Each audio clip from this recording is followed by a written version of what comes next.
So, huh? Oh, that's good. That's a good point. As people are watching this, sure.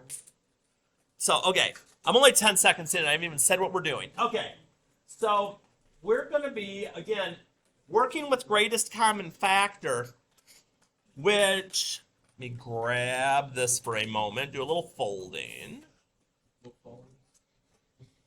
So, if I'm referencing my notes here from what we were doing before, I got two jobs with greatest common factor. Find the biggest number that divides into all my terms.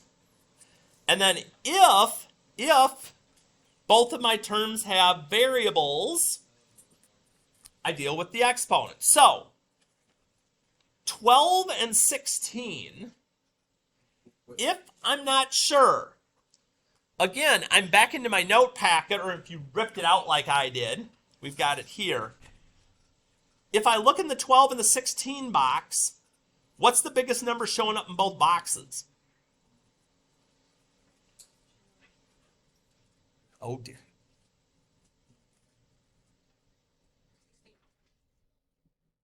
Six, 16 shows up in the 12 box?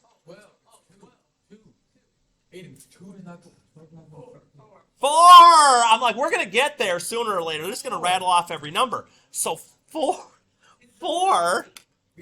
Now, we're also, though, since both of them are negative, we're going to go ahead and we're going to take the negative as well. Would it be wrong if I just took 4? No. No, it would not.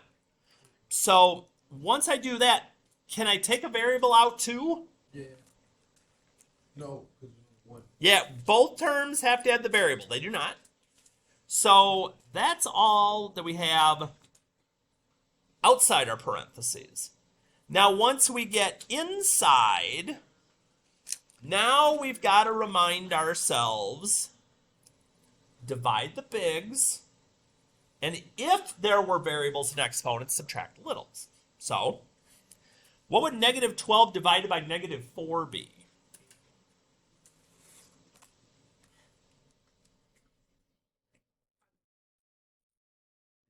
Look. It's 3b.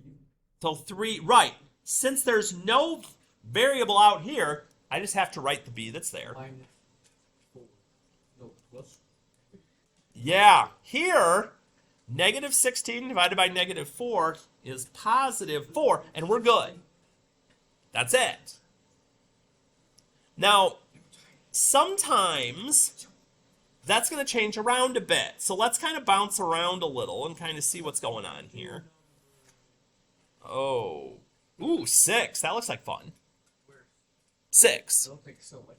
Yeah, let's do 6. Okay.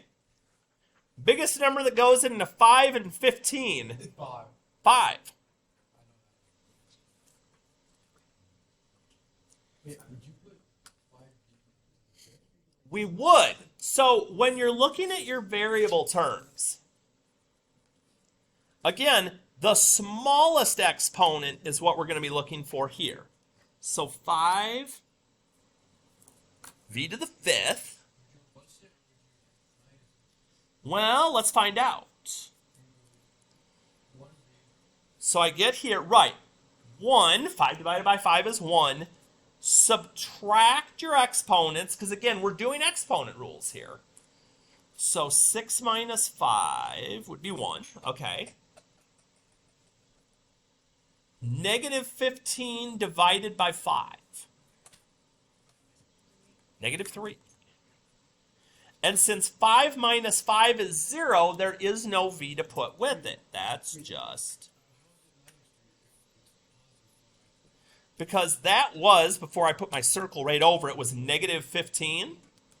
And negative 15 divided by 5 would be negative 3. So you're kind of noticing a pattern here. We keep seeing the same two things over and over, no matter what the problem is. Now, sometimes it's going to get a little screwy. Like, number 9, that's kind of screwy. You're like, ooh, now there's 3 numbers, Hardy. So what's up with this? The same rules apply. Yep, we need a number that goes into all three, and that's going to be 7 this time. But if I wasn't sure, I'd be like, okay, 1 and 7, there's 7. Where'd 49 go? There's 7. So I see 7 in all of them. 7, right. And the smallest exponent that I see, 7x to the third.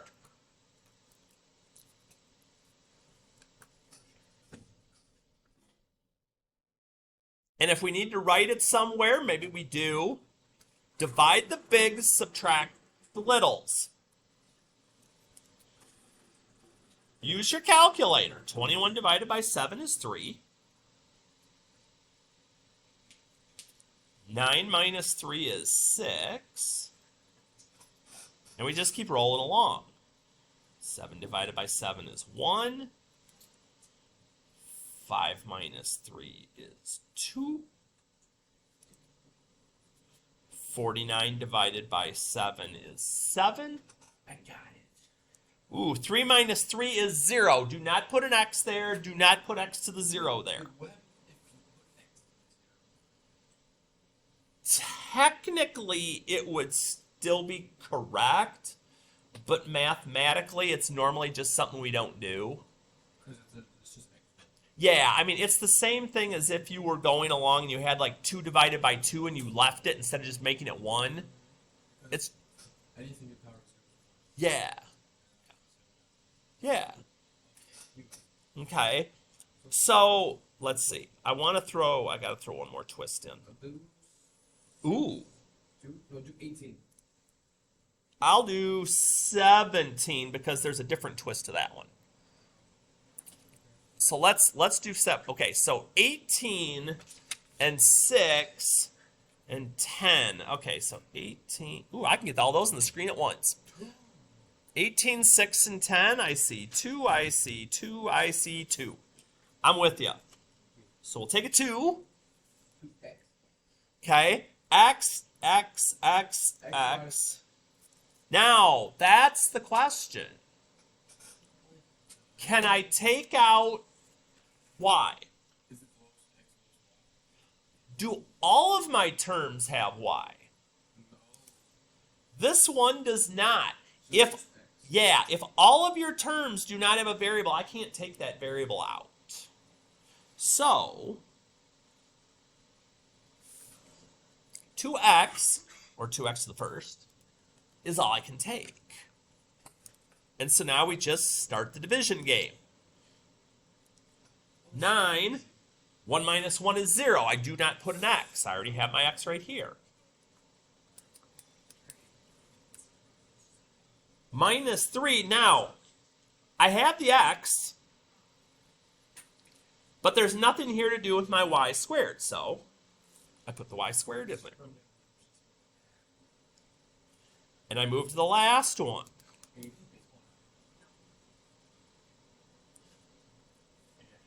I've already got my 1x. So that doesn't have to be put here, but the y part does. And if you're never kind of wondering and you're like, I don't know if I did this right or not. Answer key. Well, yeah, that is one option that you have is the answer key. Well, that'd be like option number 3. Option number 2 would be if you went through and multiplied this back through. You're like, well, 2 times 9 is 18. That is an x, okay. 2 times negative 3 is negative 6. There's an x. I got a y squared. 2 times 5 is 10. And if I look and I got the same thing back, I know I did the right thing too. So we've got lots of options, is all I'm trying to say as far as that goes when we're doing that. Now, again, this front side is only pulling out that greatest common factor. There was a second part to what we did a couple days back, and that's rolling on the back of this sheet, if I can get these sheets to separate. Maybe. There we go. So on the back, says factor the common factor out of each fraction, then solve for the variable. I don't know why I wrote and solve. It says solve right there. I know. I'm slacking. So, here's a couple of things to keep in mind. So, I mean, let's say, I don't know. Which one should we do first? I don't care. Anybody? Anybody? Anybody? Wait, what? Oh. Number 15. Let's do it. Okay, then we'll do 5. So we got 5 and 15 here. All right. So I look at this and I'm like, well, Hardy, there's no numbers they have in common. Okay. So we've got n the first. Okay. So I look. And you're like, well, Hardy, I already got n to the first. So did I just put nothing? We always have to put something. So if there's nothing else to put there, we're going to put 1. Because 1 times n would be 1n. And then here, right, 3 minus 1 is 2. Now this gets a little more interesting. Yeah, we're going to see an occasional weird here because this sheet is going to do some funky stuff that we haven't seen. So I'm going to explain how we're going to deal with this. So you're looking at this and you're going, okay, so now what? If I look back at my notes, it basically says we're going to take each part of this and we're going to set it equal to 0. Well, sometimes that's going to get a little tricky. So I'm going to set n equal to 0. Okay, that was easy. So Hardy, what the heck do I do here? Like, oh, shoot, that is to equal 0. What am I doing? So you're like, well, if I solve this like I would a regular equation, I'd minus 1 from each side. You're like, okay. It's kind of weird. So, and then I think back and I'm like, oh, we've done this before. To undo squared, I do square root. And I'm like, okay, well, that's not a big deal. And so I go and I do second x squared. That will get my square root. And I put in -1 and I get, what's this? Error. Non-real answer. So Hardy's, so that part is no solution. I only end up with one answer.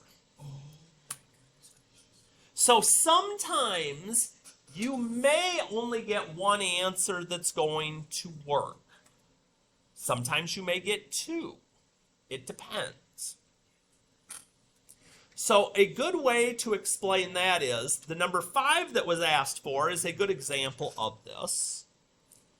I also see one, I actually want to do number 10 as well. It's like we're doing the multiples of 5 here. It's kind of weird. So if I come back to 5, I go back in and I'm like, okay, 28 and 40. 28 and 40. 1, 2. 4 is as good as we're going to get. Okay. We got 4. What exponent's going to be on my k? K to the second. K to the second, because we take the smallest one.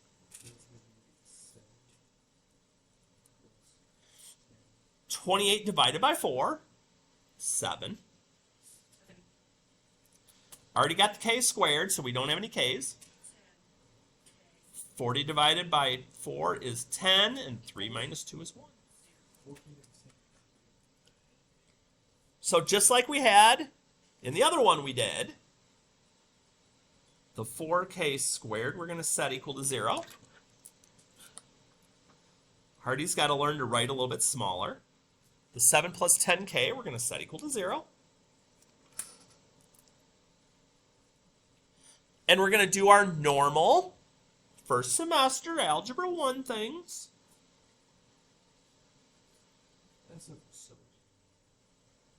But this time, when I do my square root, I actually get an answer. Because I can take the square root of 0. It's 0. I'll even prove it. Okay? You can take the square root of 0 and get 0. That's not going to be no solution.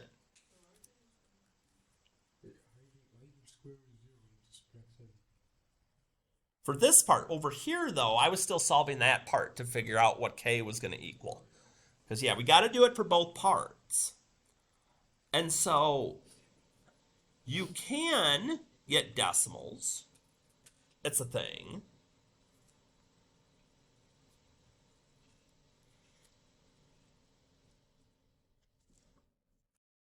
Again, if I do -7 divided by 10, I get -0.7. So it's possible. So I can get two answers. I can get decimals. I can get whole numbers. It's going to depend some. Back here? Okay. So that 4k squared that's out here in front, it still has a variable, so I'm still setting it equal to 0. So if I solved that like I was just solving it regularly, we divide by 4 to get the k squared by itself. And then to get the squared off the k, we do the square root. But if I take the square root of 0, it's still 0. So it's not gonna change anything for us. Yeah. It seems like when we don't have any other thing there except the 0 part, we end up getting 0. I'm going to do 10, and then if people want me to do a couple more, I can. If they're like, no, we're good, we can do that too. All right, 40 and 12. Let's see here. They're on opposite sides of the sheet here. 40 and 12. 4 it is. Okay. Yep, smallest one there.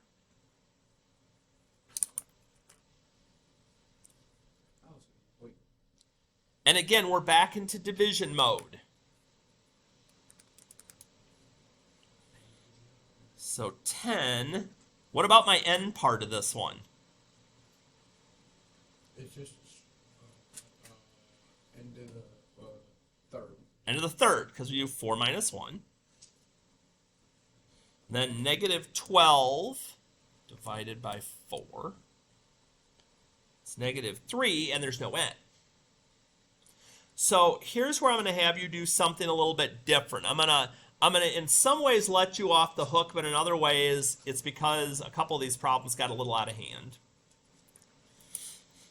So if I set 4n equal to 0, it's just going to be 0. Now, here's what I'll tell you on the other piece. If you get things that are bigger than squared in here, and on a couple of these problems you will, do not concern yourself with that because we haven't gotten to the cube stuff yet.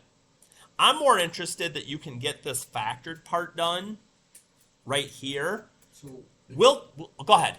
So if that happens, you just want us to stop there. Yeah, I don't want you to be trying to deal with this because I don't want to throw another twist in that you don't need yet. Because you'd have to take the cubed root of that, and that's a whole different ballgame. So if you factor, even if you just factored on all of these and just set the outside piece equal to 0, unless it was just k in there, that's fine. I'm not going to yell and scream. Now let's see. So if we do 7, 4, and 9, ooh. Yeah, I think we're just going to have to do 1. Yeah, 1's as good as we're going to get. An end of the 4th, yes.